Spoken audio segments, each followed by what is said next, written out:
The spotlight this week by expressing concerns about a run on their own currency. A package of measures designed to rescue Britain from a deep recession could turn attention back onto the pound, and it's coming, of course, all up on Monday. Let's get back to our guest here in the studio, Jeremy Stretch. Jeremy, the pound against the dollar here at 149.78. It's come an awfully long way. Do we now get to a bit of consolidation because the British authorities, whether it's the Bank of England and the Treasury, are doing enough to sort us out?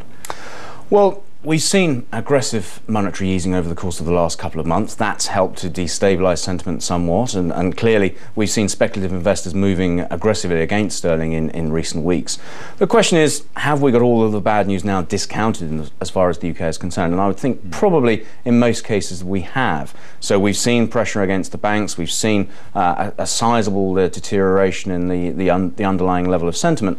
May well be the case that we do find a little bit of stability here. And that's not to say that we could see a run all the way down to 140 if we do see another bout of risk aversion and dollar buying. But I think we probably will consolidate here, and I think there is some scope for a modest recovery in sterling against the dollar next year, but more so perhaps against the euro. I was going to say, so 140 would be a real testing level for you, would it? Oh, absolutely. I think if we were to decisively break through there, then clearly we are in a much more worrying scenario. And those fears about the run on the pound, which of course have been bandied around in the political media, I think will become much more pertinent, because of course we have seen this aggressive pullback against the dollar, but also we've seen most currencies pulling back aggressively against the dollar, and I think that's what needs to be remembered as well. But we've seemed to be more exposed, I suppose, and the more exposed you are, then the hot money comes in and the speculators short the pound.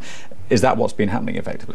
Well, I think because you have to remember, of course, that sterling became excessively overvalued against the dollar in the early part of the year. So whilst the dollar was really being sold off, sterling was proving to be a beneficiary. It was helped by certainly very significant growth through 2007. In a sense, the contraction between 2007 growth and 2008 is probably more marked here than it is elsewhere. And I think the recognition of that has seen the speculative community decide what were very significant long positions to really turn them quite aggressively. Okay. So what about pound against the euro then? You think, where do we go next? Well, if you think about 2007, the first half of the year was dollar weakness, the second half of the year has been the other English-speaking currencies really suffering. I think for 2009 it may well be the case that even though we've seen euro-dollar come back, I think there's scope for more euro weakness overall, because I think the endemic and structural problems in the eurozone I think will become more apparent. The divergence in economic positions in the eurozone and also the divergent fiscal positions amongst the eurozone members I think will also become more of an issue. So I think we will find that the euro could well take up the mantle of being the ugly currency in 2009. Okay, Jeremy, thank you very much indeed for that. Jeremy Stretch there. That's it from us. Judith Bosling is here with a look at what's coming up at the top of the hour. Morning, Judith. Good.